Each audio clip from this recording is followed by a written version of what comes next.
इथं मी बनवलेले आहेत नाचणीचे लाडू। तर नाचणीमध्ये भरपूर प्रमाणात कॅल्शियम असतं, लोह असतं। नाचणी पचायलाही हलकी असते। त्याच्यामुळे ह्या पावसाळ्याच्या दिवसात शरीरामध्ये प्रतिकारक शक्ती वाढण्यासाठी असे नाचणीचे लाडू नक्की बनवून बघा। तर सगळ्यांचं स्वागत आहे माझ्या यूट्यूब चॅनलमध्ये। नाचणीचे लाडू बनवण्यासाठी मी इथं 2 वाट्या नाचणी घेतलेली आहे। एकाच साईजच्या ह्या दोन्ही वाट्या आहेत। तर त्यानुसार 2 वाट्या मी ही नाचणी घेतलेली आहे। नाचणी मी स्वच्छ करून घेतलेली आहे। तर आता मी नाचणी ही भाजून घेणार आहे। इथं आता कढईमध्ये मी ही नाचणी गव्हाळाशी भाजून घेणार आहे।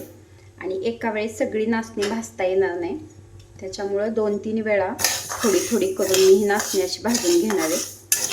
नाचणी छान अशी भाजून घेतली म्हणजे लाडूही चांगले खमंग होतात। त्यामुळे मी नाचणी भाजून घेणार आहे। नाचणी भाजायला अजिबात जास्त वेळ लागत नाही। तर हे बघा अशी गव्हाळाशी मी नाचणी भाजून घेतलेली आहे।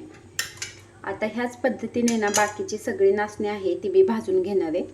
नाचणी मी ही भाजून घेतलेली आहे आणि नाचणी गरम आहे, हाताला गरम लागते।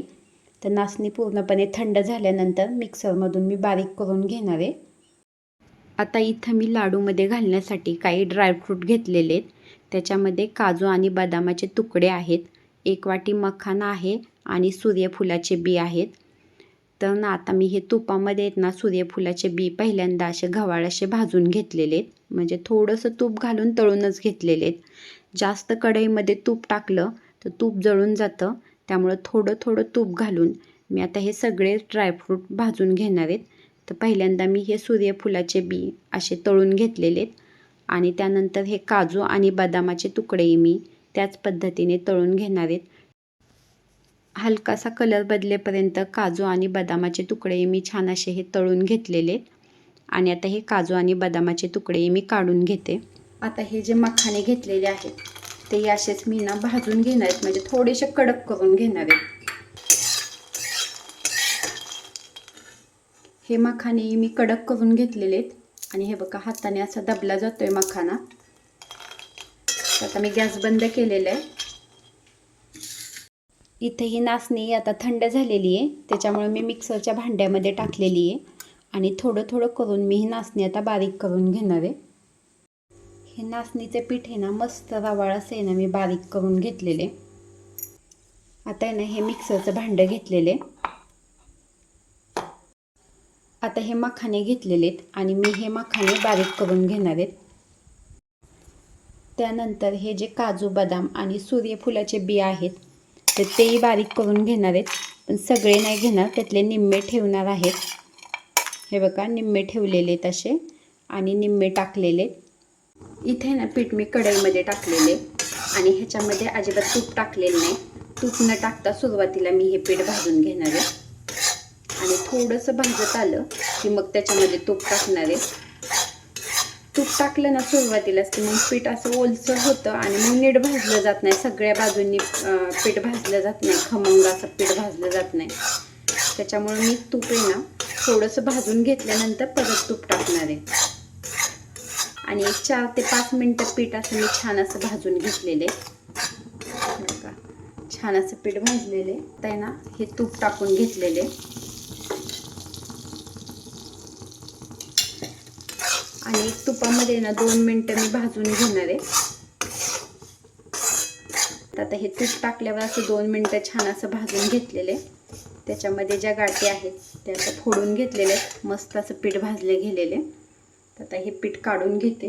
हे राहिलेले पीठ मी अशाच पद्धतीने हे बघा भाजून घेणार आहे। मस्त एकसारखं हलवून छान असं भाजून घेणार आहे। बेसनचे लाडू बनवताना जेवढ्या प्रमाणात तूप लागतं तेवढ्या प्रमाणात तूप नाचणीचे लाडू बनवताना लागत नाही। आणि इथे मी ना लाडू बनवण्यासाठी गुळाचा वापर केलेला आहे, तर त्याच्याऐवजी तुम्ही खजूरही वापरू शकता। तर इथे ना मी नाचणीचे लाडू बनवण्यासाठी 2 वाटी नाचणी होती, तर त्यासाठी 1 वाटी गूळ घेतलेला आहे। गूळ हा आपल्याला किती प्रमाणात गोड आवडते त्यानुसार घ्यायचा, पण 2 वाट्या नाचणीसाठी 1 वाटी गूळ पुरेसा होतो आणि लाडूही छान असे गोड होतात। तर आता आहे ना हा मी गूळ घेतलेला आहे। ही वेलची पूड घेतलेली आहे, तर ही वेलची पूड टाकून घेतलेली आहे आणि आता गूळ आणि नाचणी अजून एकदा मिक्सरमधून काढून घेणार आहे। म्हणजे छान असं आहे ना गुळ आणि नाचणी एकजीव होईल. नाचणीच्या पिठामध्ये गूळ घातल्यानंतर नाचणी मी अजून एकदा मिक्सरमधून काढून घेतलेली आहे आणि असे छान असे सगळे हलवून घेतलेली आहे. आता मी इथं घेतलेले तळलेले बदाम, जे मी बाजूला ठेवले होते ते हे बदाम आहेत. लाडवामध्ये हे बदाम छान दाताखाली लाडू खाताना छान लागतात, त्यामुळे हे बदाम टाकून घेतलेले.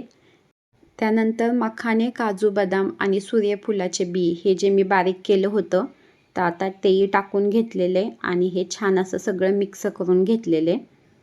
इथं पिठाचा आहे ना छान असा मुटकाही होतोय. हे बघा छान असा मुटका होतोय. पण अजून थोडंसं पीठ कोरडं वाटलं मला, त्यामुळं मी 2 चमचे गरम केलेलं तूपही टाकून घेतलेले आणि हे पीठ थोडंसं गरम असतानाच लाडू बांधून घ्यायचे. तर आता हे पीठ आहे ना थोडं गरमच आहे. तर आता हे गरम गरम असतानाच मी हे लाडू असे बांधून घेणार आहेत. इथे ना छान असं मिक्स करून घेतलेले आणि आता छोटे छोटे मी नाही हे असे लाडू बांधून घेणार आहे.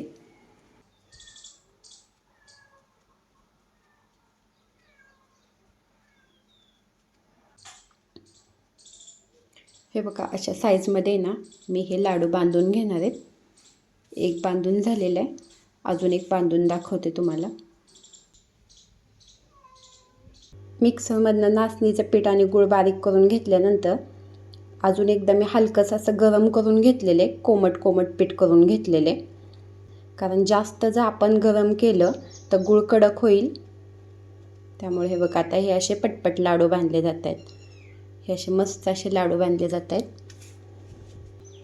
इथे हे नाचणीचे लाडू तयार झालेले आहेत आणि 2 वाट्या नाचणीमध्ये एक 18 लाडू मध्यम आकाराचे हे तयार झालेले आहेत.